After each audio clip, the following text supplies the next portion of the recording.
हम स्टार्ट करते हैं आर्टिकल।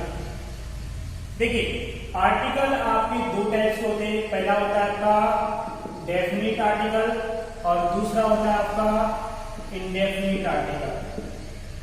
जो डेफिनिट आर्टिकल होता है द, और इंडेफिनिट आर्टिकल होते हैं आपके ए और एन। अब इसके आर्टिकल के कुछ रूल्स होते हैं। Rule number first, article always use before noun.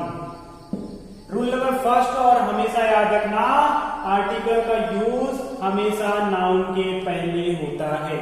For example, I have a car. Car क्या है? एक आपका नाउन है, तो इसके पहले क्या यूज हुआ? A car. अगर मैंने बोला he is a honest, he is a honest, वह ईमानदार है, क्या ये सेंटेंस सही है क्या? नहीं, क्योंकि ये क्या है? ऑनेस्ट क्या है? एक एडजेक्टिव है, और एडजेक्टिव के पहले आर्टिकल का यूज नहीं होता, इसलिए ये सेंटेंस क्या हो जाएगा? रॉन्ग। तो आर्टिकल हमेशा नाउन के पहले यूज होता है, ये आपको याद रखना है। Rule number first. अब रूल नंबर सेकंड कहता है आर्टिकल यदि किसी नाउन के या अदर वर्ड एडजेक्टिव, एडवर्ब या अदर वर्ड के पहले यूज हो रहा है, तो वहां पे नाउन होना चाहिए। यदि यहां पे अगर मैं बोलता कि ही इज ऑनेस्ट बॉय, तो ये सेंटेंस क्या हो जाता? सही। जैसे मैं एग्जांपल के लिए बोलता he is a honest boy, तो ये क्या है आपका? एडजेक्टिव, किंतु ये क्या है आपका? नाउन, तो ये सेंटेंस क्या हो जाएगा आपका? सही हो जाएगा। तो रूल नंबर सेकंड है कि यदि किसी एडजेक्टिव, एडवर्ब या अदर वर्ड के पहले आर्टिकल है और उसके साथ में नाउन है, तो ये वहां ये भी सेंटेंस क्या होगा आपका? सही होगा। देखो ए और एन के यूज कब होता है? सबसे पहले आपको समझना चाहिए जो नाउन होते हैं, नाउन की दो कैटेगरी होती है, कैटेगरी फर्स्ट और कैटेगरी सेकेंड। जो कैटेगरी फर्स्ट होती है आपकी, कैटेगरी फर्स्ट में आपके दो तरह के होते हैं, एक होता है आपका काउंटेबल नाउन और दूसरा होता है आपका अनकाउंटेबल नाउन। और कैटेगरी सेकंड में पांच होते हैं, जैसे आपके प्रॉपर नाउन होता है, कॉमन नाउन होता है, मटेरियल नाउन होता है, कलेक्टिव नाउन होता है, एब्स्ट्रैक्ट नाउन होता है। ये कैटेगरी सेकंड में आते हैं। हमको बात करना है कैटेगरी फर्स्ट की, जो काउंटेबल नाउन और अनकाउंटेबल नाउन की। जो काउंटेबल नाउन होते हैं वो आपके दो टाइप्स के होते हैं, एक होता है आपका सिंगुलर काउंटेबल नाउन और दूसरा होता है आपका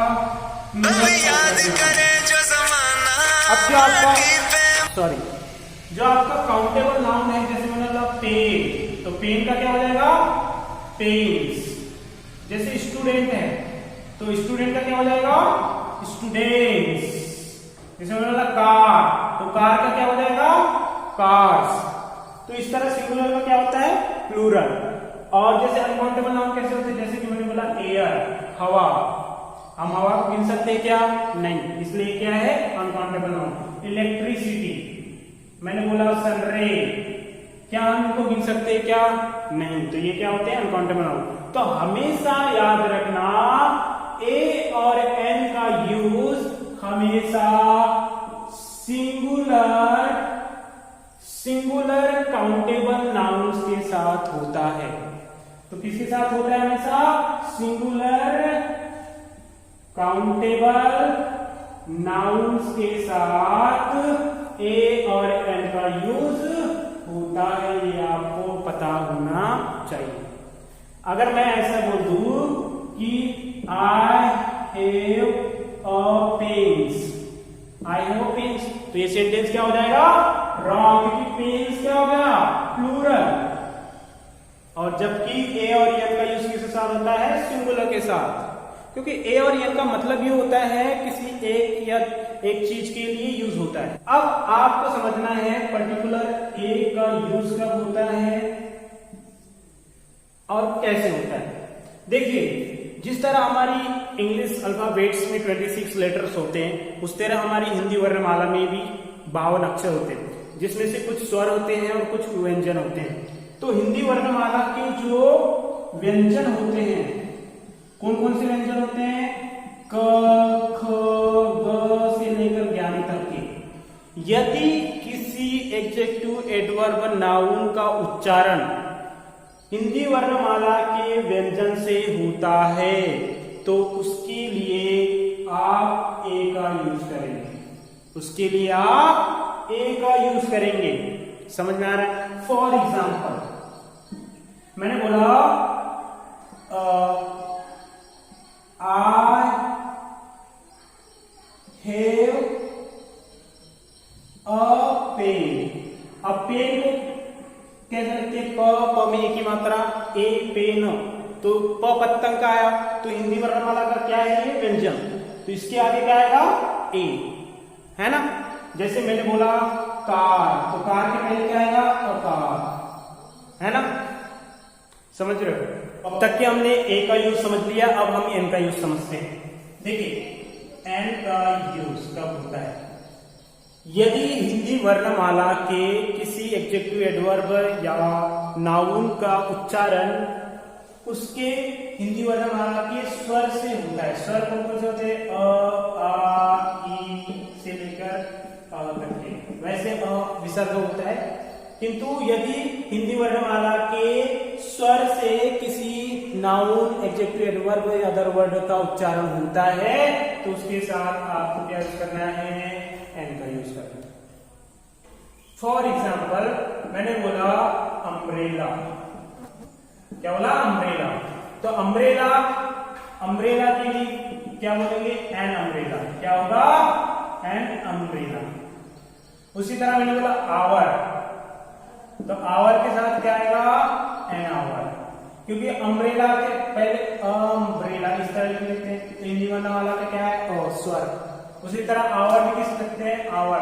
तो आवर के पहले, आवर के उच्चारण में क्या है? आ, तो हिंदी वर्णमाला का स्वर है, इसलिए इसके साथ क्या आएगा? एन का यूज होगा। तो इस तरह हम लोग ए और एन का यूज करते हैं। इसके बाद समझते हैं हम द का यूज। द का यूज, देखिए, सबसे पहले तो पता होना चाहिए कि ये द है या दी है। द है या दी है। एक्चुअली इसे द भी पढ़ा जाता है और दी भी पढ़ा जाता है, मगर कब पढ़ा जाता है ये आपको पता होना चाहिए। देखिए, यदि टी एच ई किसी वॉवेल्स के पहले द लिखा है, यानी कोई वॉवेल्स है और उसके पहले द है, तो उसे क्या पढ़ेंगे? दी पढ़ेंगे। फॉर एग्जाम्पल मैंने बोला ऑरेंज। क्या बोला मैंने? ऑरेंज। ऑरेंज को कैसे लिखते हैं? ऑरेंज।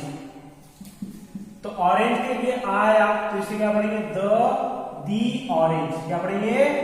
The orange. ये द ही होगा, तब क्या हो जाएगा? ये दी ऑरेंज। उसी तरह यदि कॉन्सोनेंट के पहले यदि टी एच ई है तो उसे क्या पढ़ेंगे? द पढ़ेंगे। उसे क्या पढ़ेंगे? द। जैसे मैंने बोला रॉक, तो क्या हो जाएगा? The rock. क्या हो जाएगा? The rock. समझ में आया? यदि किसी भी वर्ड का उच्चारण हिंदी वॉवेल से होता है, हिंदी वर्णमाला के वॉवेल से होता है, तो वहां पे उसके पहले यदि द आ रहा है तो हम उसे दी पढ़ेंगे। यदि किसी वर्ड का उच्चारण हिंदी वर्णमाला के कॉन्सोनेंट से हो रहा है और उसके पहले टी एच आए तो उसे द पढ़ेंगे। तो ये बेसिक डिफरेंस है द और दी में। देखते हैं द का यूज। अब द का यूज तो बेसिकली कुछ स्पेसिफिक, कुछ यूनिक, जो कुछ यूनिक हो, जो स्पेसिफिक हो, या जो एक हो, वही वन हो, दुनिया में एक हो, उसके लिए द का यूज होता है। अब कुछ ऐसी निश्चित चीजें भी होती है जिनके लिए हम द का यूज करते हैं। जैसे कौन कौन सी है? पहली चीज, जैसे रिवर्स के नेम के लिए, रिवर्स के नामों के पहले। दूसरा है ना, जैसे सेवन वंडर्स के पहले। तीसरा सुपरलेटिव डिग्री के लिए। चौथा जो आपकी दिशा है होती है, चारों है ना, दिशाओं के नामों के पहले। नदी पहाड़ उनके लिए भी होता है। पांचवा जैसे मैंने बोला धर्मों के नामों के पहले। ठीक है। विकसित देशों के पहले। सातवां के पहले देश भक्तों के नामों के पहले। आठवां ना तो पहाड़ों के नामों के पहले। जैसे माउंटेन्स वगैरह होते हैं तो आप बोल सकते हैं द हिमालय, द सतपुड़ा। जो चीज खास है, जो अद्भुत है और जो दुनिया में एक है, जैसे सूर्य पूरे ब्रह्मांड में एक है, तो उसके लिए पहले क्या यूज होगा? The sun rises from the east. जो खास है, जो स्पेशल है, जैसे Taj Mahal, 7 wonders of the world, है ना, the great wall of China, the Taj Mahal, इस तरह बोलते हैं ना। तो इन चीजों के पहले हमेशा क्या यूज होता है? द का यूज होता है। अब हम समझते हैं कि द का यूज नहीं होता किन किन चीजों के साथ। तो पहली चीज है कंट्रीज के नामों के साथ द का यूज नहीं होता। जैसे आप एग्जांपल के लिए इंडिया है तो इंडिया को द इंडिया नहीं बोल सकते, ये क्या हो जाएगा? रॉन्ग। ठीक है। दूसरा है नेम्स के साथ। जैसे मेरा नाम है नवीन, तो नवीन को मैं द नवीन नहीं कह सकता, ये रॉन्ग हो जाएगा। तीसरा है आपका स्ट्रीट के नामों के पहले। जैसे स्ट्रीट कोई भी हो सकती है ना, जैसे मैंने बोला महाराणा प्रताप गली, तो महाराणा प्रताप गली के आगे द महाराणा प्रताप गली नहीं हो सकता, ये गलत हो जाएगा। चौथा है आपका लैंग्वेज के पहले, लैंग्वेजेस के पहले। जैसे मैंने बोला जैसे हिंदी है तो आप इसको द हिंदी नहीं बोल सकते, ये क्या हो जाएगा? रॉन्ग। उसी तरह आप उर्दू है तो द उर्दू भी नहीं बोल सकते। तो लैंग्वेज, तो कुछ चीजें आपको याद रखना कि कंट्रीज के नामों के साथ नहीं आता, नेम्स के साथ नहीं आता, स्टेट्स के नाम के साथ नहीं आता, लैंग्वेज के साथ नहीं आता, और भी कुछ है जो आपको पता होना चाहिए। तो हम एक्सरसाइज करते हैं। आपके सामने कुछ सेंटेंसेस है जिसको हमको फील करना है। जैसे पहला सेंटेंस है he has come without days umbrella. अब अम्ब्रेला कैसे लिखते हैं? अम्ब्रेला, जिसमें हिंदी वर्णमाला का स पहले क्या आता है? स्वर आता है, तो इसमें क्या यूज होगा? An umbrella. दूसरा है days Ganga is days sacred river. अब एक गंगा क्या है? किसी रिवर का नेम है, तो इसलिए इसके पहले क्या आएगा? द। और सेक्रेड किस तरह लिखते हैं? सेक्रेड, तो स आया, स क्या है?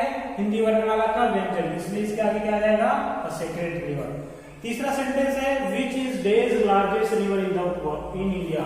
अब लार्जेस्ट क्या है? ये आपका सुपरलेटिव डिग्री है, और इसको कैसे पहचानते हैं? लास्ट में क्या आता है? EST। तो सुपरलेटिव डिग्री के पहले हमेशा क्या लगता है? द। तो which is the largest river in India. अब हो जाएगा she return after days hour. Hour कैसे लिखा जाता है? आवर, और आवर में क्या आता है? हिंदी वर्णमाला का स्वर, तो इसके पहले क्या आएगा? एन का यूज होगा। So she return after an hour. Days sun shining brightly. Sun क्या अपने आप में यूनिक है और दुनिया में एक है, तो इसके पहले क्या होगा? द का यूज होगा। तीसरा है, उसके बाद छठवा है Allahabad is this holy city. अब हॉली कैसे लिखा जाता है? हॉली, और हॉली में हलवाई का, तो हिंदी वर्णमाला का क्या है? ये व्यंजन, तो इसके पहले क्या आएगा? और हॉली सिटी। उसके बाद है honesty is days best policy, और बेस्ट क्या है आपका? सुपरलेटिव डिग्री, और सुपरलेटिव डिग्री के पहले हमेशा क्या आता है? द। तो इस तरह हम लोग ए एंड द का यूज हमने समझ लिया। आई होप आपको समझ में आया होगा। अगर आपको समझ में आया तो please like, share and subscribe कीजिएगा, और देखने के लिए धन्यवाद।